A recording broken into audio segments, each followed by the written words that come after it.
Morning, Savana tersentak saat baru saja membuka. Sudah disambut oleh sapaan yang membuat bulu kuduknya merinding. Savana terheran-heran melihat suaminya tiduran dengan posisi miring menyanggah kepala dan menatap ke arahnya. Semakin heran saat melihat suaminya tersenyum. Sejak kapan suaminya yang dingin ini bisa tersenyum? "Kamu ngapain, Mas?" "Menyapa istriku." "Menyapa?" Dario mengulurkan tangan dan mengusap pipinya. Seketika Savana berjengit menjauh. "Kenapa sih? Kenapa menjauh?" "Mas yang kenapa? Kenapa tiba-tiba berubah gini?" "Berubah gini gimana?" "Ya tumben-tumbenan Mas menyapaku terus tersenyum dan mengusap pipiku lagi. Mas nggak kesurupan setan bucin kan?" Savana meletakkan tangan di dahi suaminya dan membaca doa-doa. Dario berdecak. "Apa-apaan sih kamu? Aku nggak kesurupan." "Sebentar Mas, aku akan berusaha mengeluarkan setan dari tubuh kamu." Savana masih terus menempelkan tangan di dahi suaminya. "Keluarlah kau setan bucin, jangan merasuki tubuh suamiku." "Hana, astaga." Dario mencengkeram pelan tangan istrinya. "Aku nggak kesurupan." "Ya oke, tingkah aku mungkin berbeda dari biasanya, tapi bukan berarti aku kesurupan." Savana mengerjap beberapa kali. "Terus kenapa kamu bertingkah gini?" Dario menghela nafas. "Semalam aku sudah berpikir." "Loh, Mas punya otak kok bisa mikir?" "Aku serius." Savana berdecik. "Ya udah, mikir apa? Aku sadar selama ini aku cuek, dingin dan gak peduli sama kamu. Kemana aja? Kok baru sadar sekarang?" "Ah, aku tahu. Kamu kan sibuk mikirin mantan." "Aku sibuk kerja dan sibuk mikirin mantan," kekeh Savana. Kenyataannya memang begitu. Dario selalu bisa meluangkan waktu Zia, mantan istrinya, tapi tidak pernah ada waktu untuk dirinya. Pun saat Savana membutuhkannya, Dario tak pernah ada. Sedangkan Zia miss call sekali saja, Dario langsung ke rumahnya. "Kenapa sih kamu cemburu sama Zia?" "Zia masa laluku. Kamu tahu kan aku dekat sama Zia karena dia sakit kanker. Umurnya juga nggak akan lama. Zia sengaja pura-pura selingkuh karena dia sakit dan berharap aku bahagia dengan perempuan lain. Aku hanya ingin menemaninya di detik-detik terakhirnya." "Terakhir apanya? Udah 2 tahun gak mati-mati juga." "Savana, jaga bicara kamu. Kamu tuh dibohongi Mas.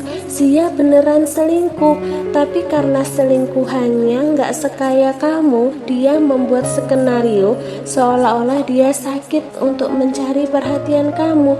Dia ingin rujuk sama kamu. Bicara kamu ngelantur sekali.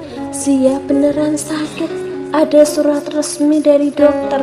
Semua bisa direkayasa Mas, tapi tidak dengan nyawa. Zia nggak mungkin berbohong dia ingin mati. Kamu nggak tahu aja jalan pikiran Zia sebenarnya. Memangnya kamu tahu apa? Kamu baru 6 bulan mengenal Zia. Aku mengenalnya dari kecil. Aku tahu dia seperti apa. Aku yakin dia nggak mungkin berbohong." Lelah Savana memilih diam. Sorot matanya yang berapi-api mulai meredup. Rasanya capek menjelaskan kenyataan pada seseorang yang hati dan pikirannya sudah dipengaruhi. Benar juga, Savana baru mengenal Zia selama 6 bulan, tapi dia tidak sebodoh Dario yang mau-mau saja dibohongi. Savana juga sudah menunjukkan beberapa bukti, tapi Dario tak pernah percaya. Sampai akhirnya Savana berpikir, Dario bukannya tak percaya, tapi tak ingin percaya. Dario masih mencintai Zia dan menggunakan kesempatan ini untuk terus dekat dengan mantan istrinya itu. "Savana, aku terserah Mas. Aku nggak peduli. Lagian kita kan mau cerai. Terserah kamu mau peduli sama Zia atau wanita manapun.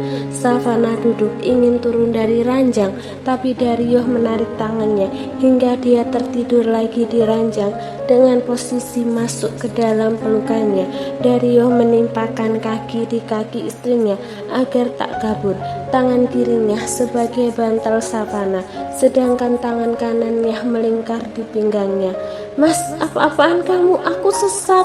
Aku nggak mau cerai. Terserah, tapi keputusanku sudah bulat. Nggak ada lagi yang bisa dipertahankan dalam pernikahan kita. Azam dan Azura sayang banget sama kamu. Gak usah jadiin mereka sebagai alasan. Tapi kamu sayang juga kan sama mereka? Enggak, bohong. Aku gak sayang Azam. Aku gak sayang Azura. Aku juga gak sayang kamu. Kedua-duanya bohong. Aku tahu kamu sayang aku. Kepedean kamu, Mas. Dario mengundurkan pelukannya dan menatap tepat di bola mata istrinya. Pun dengan Savana yang langsung berhenti berontak seolah terhipnotis, matanya tak bisa teralih dari mata elang suaminya. Awas aja, jangan berani-berani menciumku. Mata Savana melotot. Mas, kamu... Sekarang Savana melotot sambil ternganga. Savana tidak bisa membayangkan ekspresinya seperti apa sekarang. Bangun tidur, wajah kusut, rambut acak-acakan, mata melotot, mulut menganga. Pasti jelek sekali. Mungkin juga nafasnya bau jigong. Tapi Dario sama sekali tak peduli dan terlihat masih ingin menciumnya lagi. Mau cium lagi? Enggak nolak kan maksudnya? Enggak mau ih. Dario tertawa kecil, lalu perlahan tawanya menghilang dan wajahnya berubah serius. Secara otomatis Savana juga ikut serius. Dia pun sudah berhenti berontak. Sejak tadi tubuh mungilnya masih ada dalam rangkulan suaminya. Jadi seperti ini rasanya dipeluk suami sendiri. Setelah 2 tahun akhirnya Savana bisa merasakannya. Meskipun dia ingin bercerai, hatinya belum rela sepenuhnya untuk berpisah. Detak jantungnya yang menggila dalam pelukan suaminya tidak bisa dibohongi. Savana ingin terus bertahan, tapi Savana tak kuat, harus tekanan batin setiap hari. Seandainya Savana tidak mencintai Dario, saat melihat Dario bersama Zia, hatinya tak akan sesakit ini, dan Savana tak akan meminta cerai karena meskipun Dario tidak pernah menyentuhnya, Dario memberikan banyak uang dan tidak pernah memaksanya ini itu. Sekali aja, beri aku kesempatan sekali. Udahlah mas, aku udah capek. Sekali ini aja please. Savana diam sesaat. Enggak mas, keputusanku sudah bulat. Aku benar-benar udah gak kuat. Savana menyingkirkan tangan Dario yang memeluk pinggangnya, tapi Dario enggan melepas pelukannya.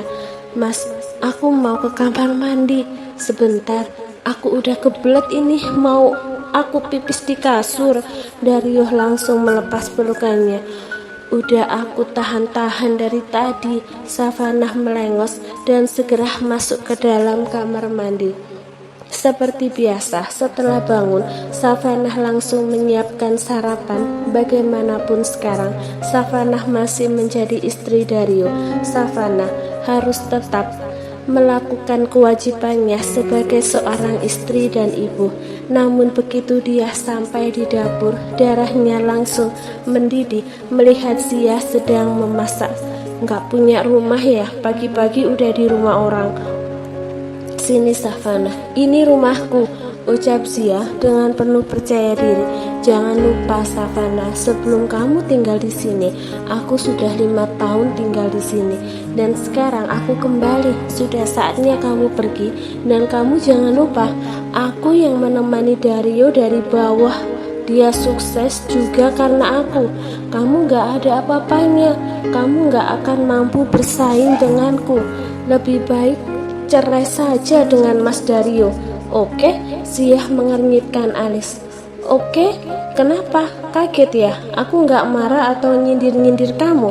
Udah males terserah kamu mau di rumah ini, mau masak, mau tidur, atau mau salto jungkir balik juga terserah. Siah terdiam sesaat. Dia masih terkejut. Savana tiba-tiba berubah cuek.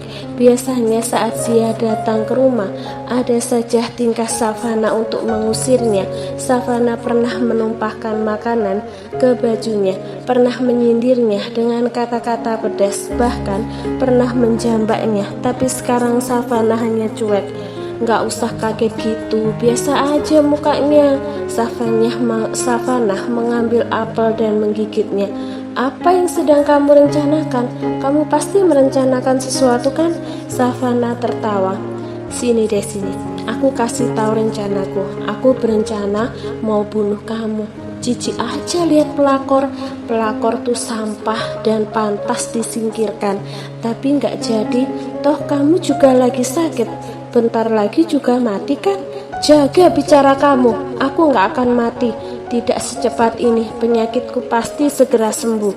Jangan main-main deh sama penyakit, kena kanker beneran nangis darah kamu. Siah mengepalkan tangan, dia selangkah maju, ingin menampar mulut kurang ajar Savana, tapi tertahan melihat Dario berjalan ke arahnya.